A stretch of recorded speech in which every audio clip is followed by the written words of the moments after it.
Hermanos y amigos, una vez más, con la palabra de nuestro Dios, damos gracias a Él porque nos reúne en esta forma virtual.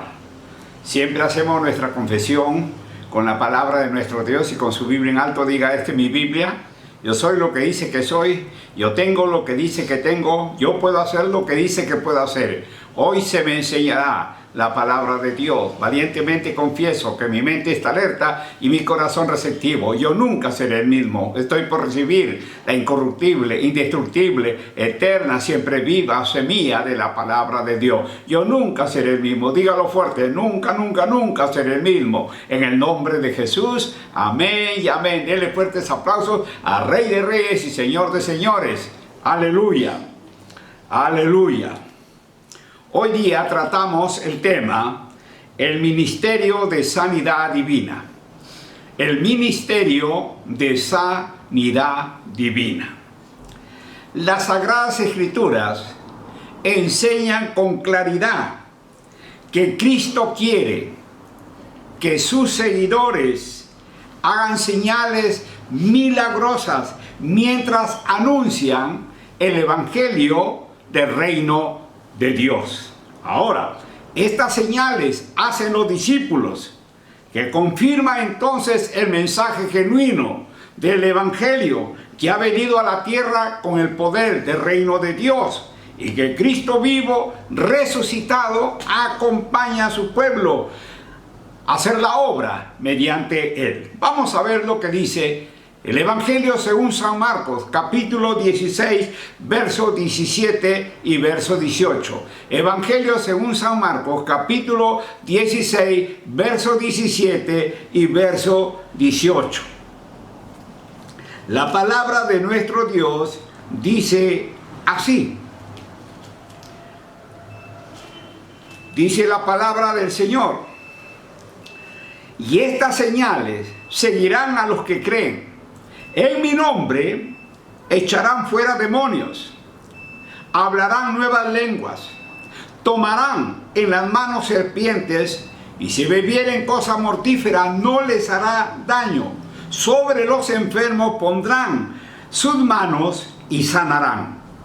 Todas estas señales ocurrieron en la historia de la iglesia primitiva.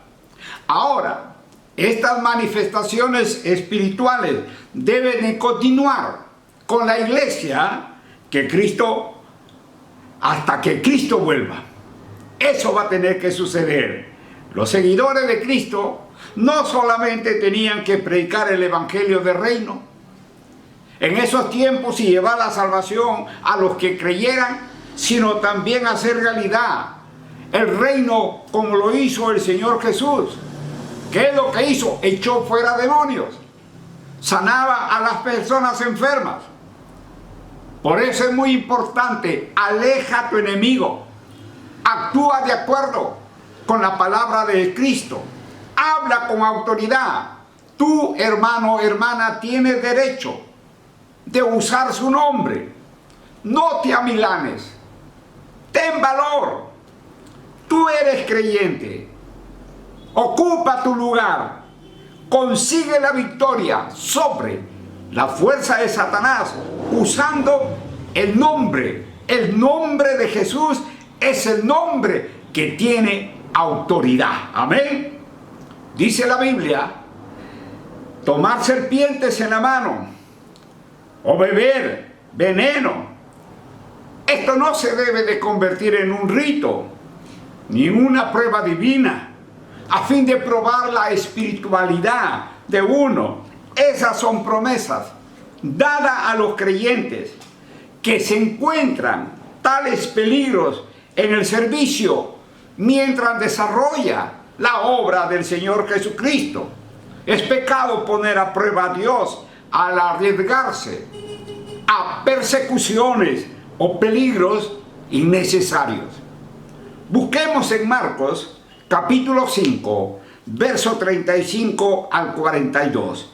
Marcos capítulo 5, verso 35 al 42. Dice la palabra de Dios así: mientras él aún hablaba, vinieron de casa del principal de la sinagoga diciendo: tu hija ha muerto, ¿para qué molestas más al maestro? Pero Jesús, luego que oyó lo que se decía, dijo al principal de la sinagoga: no temas, cree solamente. Y no permitió que le siguiese nadie sino Pedro, Jacobo y Juan, hermano de Jacob. Y vino a casa del principal de la sinagoga y vio el alboroto y a los que lloraban y lamentaban mucho. Y entrando les dijo: ¿por qué alborotáis y lloráis? La niña no está muerta sino duerme. Y se burlaban de él, mas él, echando fuera a todos, tomó al padre y a la madre de la niña y a los que estaban con él, y entró donde estaba la niña. Y tomándole la mano de la niña, le dijo: Talita cumi, que traducido es: niña, a ti te digo, levántate. Y luego la niña se levantó y andaba, pues tenía 12 años, y se espantaron grandemente. Uno de los principales de la sinagoga, llamado Jairo, le rogaba al Señor diciendo: mi hija está agonizando, ven y pon la mano sobre ella para que sea salva y vivirá. Y Jesús aceptó la invitación que le hacía este principal de la sinagoga. Y había una gran multitud mientras iban de camino, y una mujer que tenía flujo de sangre, que había sufrido muchos años, tocó el manto del Señor, y la fuente de su sangre se secó. Entonces ella sintió que estaba sana, y el Señor también se dio cuenta que había salido poder de él. Entonces la mujer que había sido sanada le contó toda la verdad al Señor. Y en la casa ya del principal de la sinagoga, la niña había fallecido. Y le comunican al principal de la sinagoga: tu hija ha muerto, ¿para qué molestas más al maestro? Y Jesús le dijo: no temas, cree solamente. Había muerto la hija del principal de la sinagoga, pero Cristo respondió con palabra de aliento para estimular la fe de aquel hombre, sumido en una situación en la cual parecía que no tenía esperanza. Estaba el hombre triste, estaba acabado. A lo largo de la historia redentora, ha habido creyentes que han puesto su confianza en Dios cuando parecía de que todo estaba perdido. En tales ocasiones Dios le dio la fe necesaria y liberó a su pueblo según su voluntad divina y propósito eterno. Así sucedió con Abraham, con Moisés, con David, con Josafat y también con Jairo. Jesús entonces tomó la mano de la niña, la tocó, le habló y le dio la orden de levantarse. Y la niña se levantó y andaba, pues tenía 12 años. Marcos, capítulo 7, verso 32 a 35. Marcos, capítulo 7, verso 32 a 35. Dice la palabra de nuestro Dios así: y le trajeron un sordo y tartamudo, y le rogaron que le pusiera las manos encima. Y tomándole aparte de la gente, metió los dedos en las orejas de él, y escupiendo tocó su lengua. Y levantando los ojos al cielo gimió y le dijo: Efata, es decir, sea abierto. Y al momento fueron abiertos sus oídos, y se desató la ligadura de su lengua, y hablaba bien. La curación de este hombre, sordo y también era tartamudo, es uno de los milagros que únicamente menciona Marcos. Aquellos que nunca han oído suelen también tener problemas para pronunciar palabras.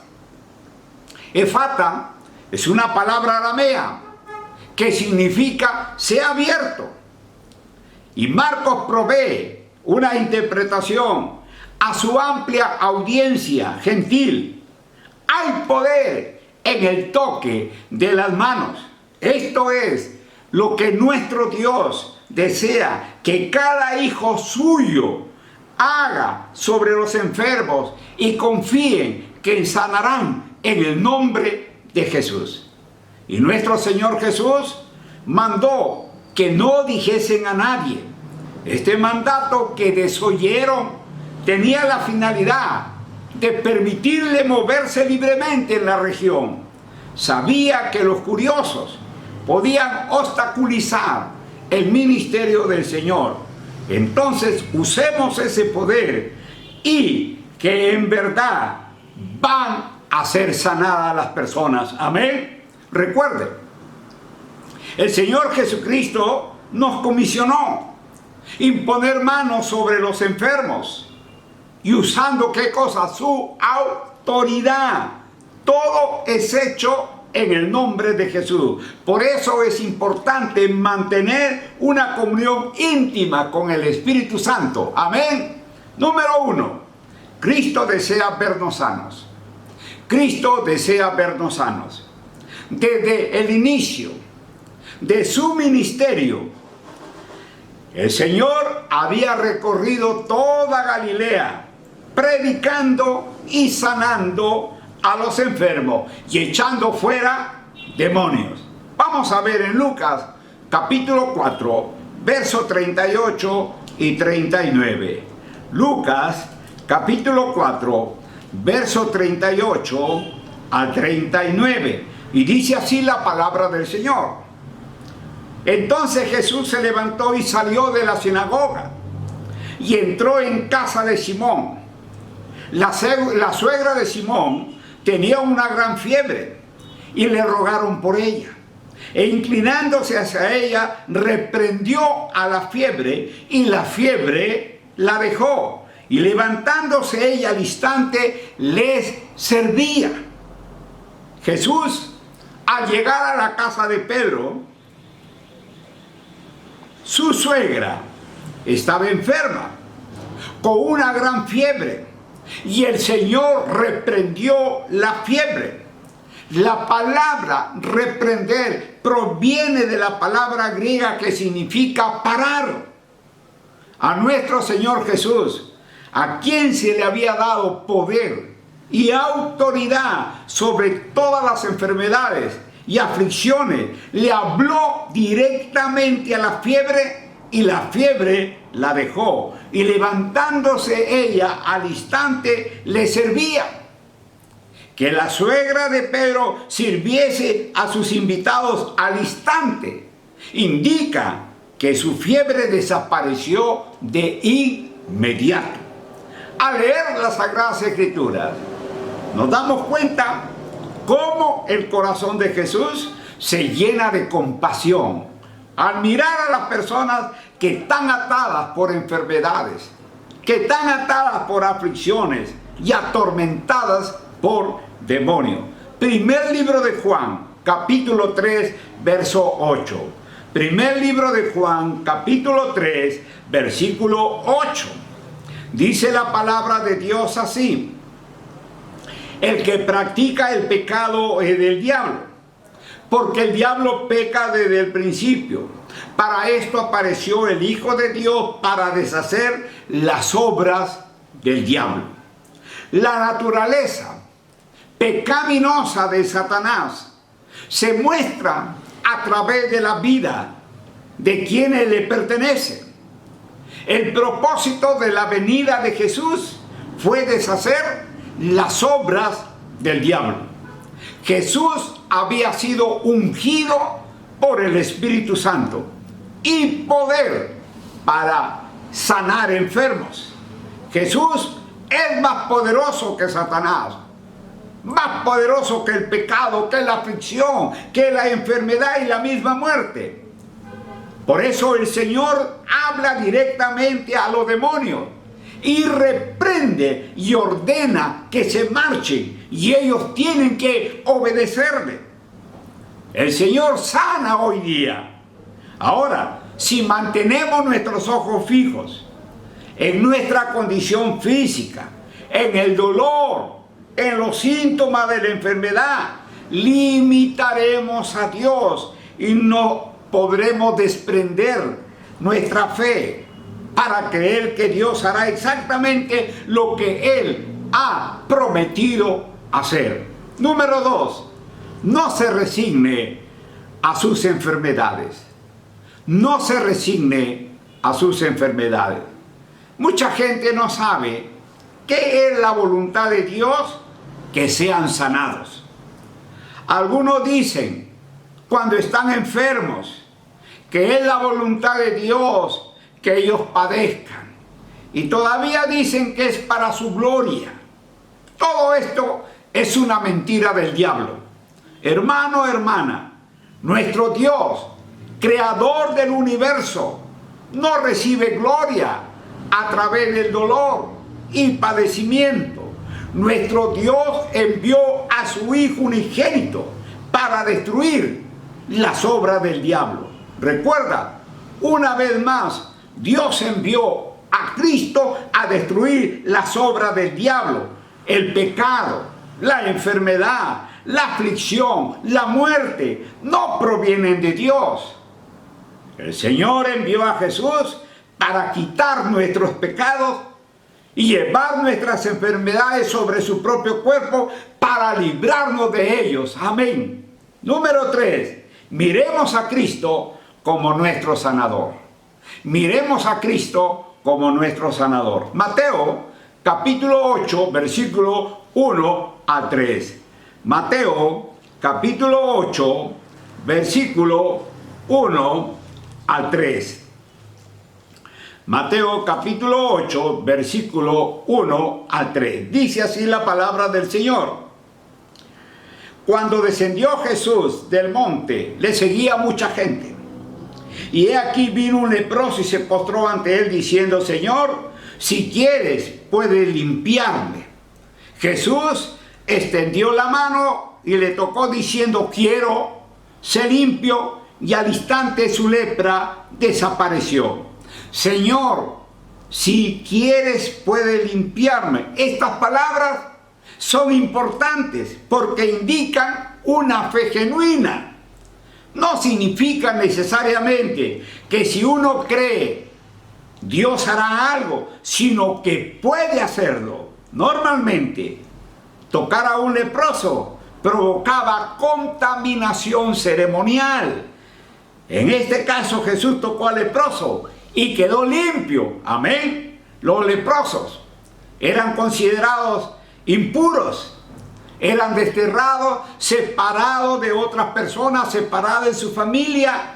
Y este hombre dio un paso de fe para vivir y enfrentar el rechazo de la gente.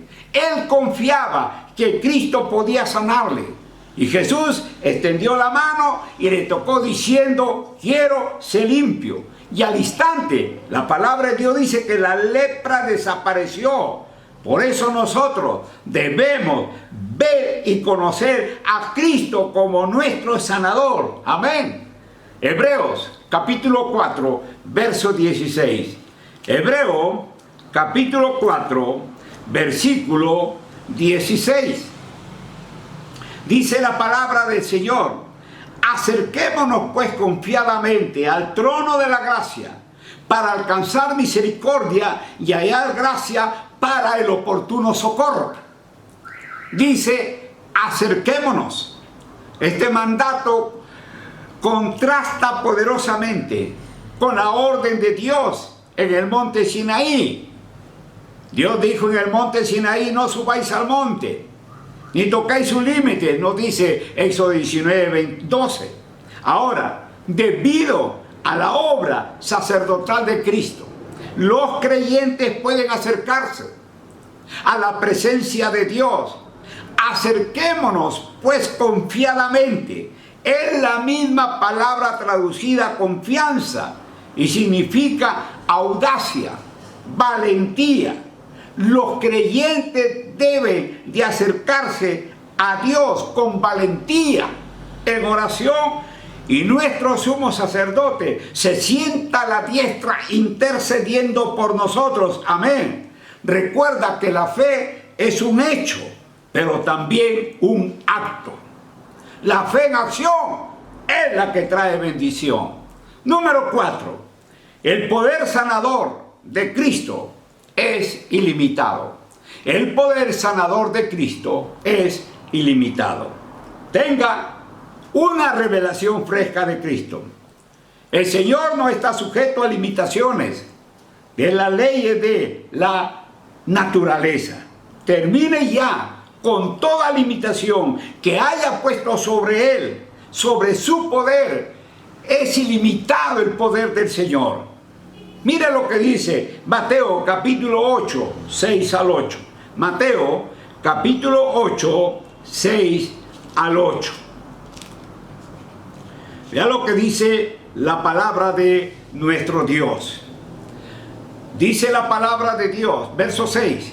Entrando Jesús en Capernaum, vino a él un centurión, rogándole y diciendo: Señor, mi criado está postrado en casa, paralítico, gravemente atormentado.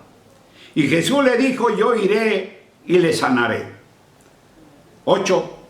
Respondió el centurión y dijo: Señor, no soy digno de que entres bajo mi techo, solamente di la palabra y mi criado sanará. En el Nuevo Testamento, los centuriones, oficiales a cargo de 100 soldados, se consideraban regularmente con una opinión favorable a ellos. Ahora, esos soldados eran equivalentes a un sargento actual.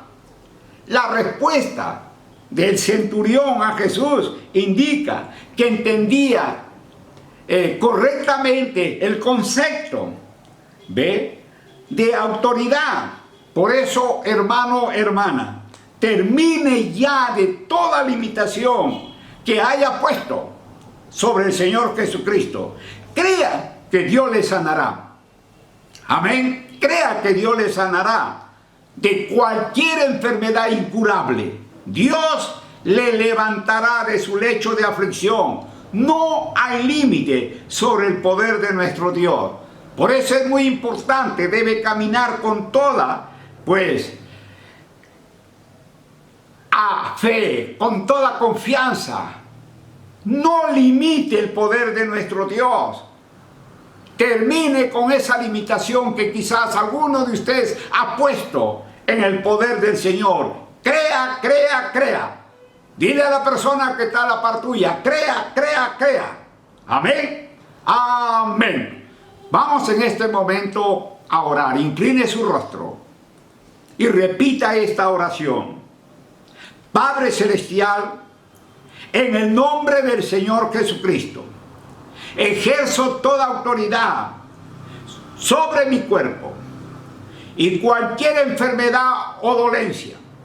Lo rechazo, porque mi cuerpo le pertenece a Dios y es templo del Espíritu Santo. Así que Satanás no tiene ningún derecho a traspasar, porque yo soy propiedad de mi Dios, mi Señor. Y ahora, en el nombre de Jesús, fuera de mi cuerpo, porque yo tengo autoridad sobre ti, en el nombre de Jesús. Amén. Bendecidos, prosperados y victoriosos. Nos vemos el próximo domingo. Amén. Bendecidos y bendecidas.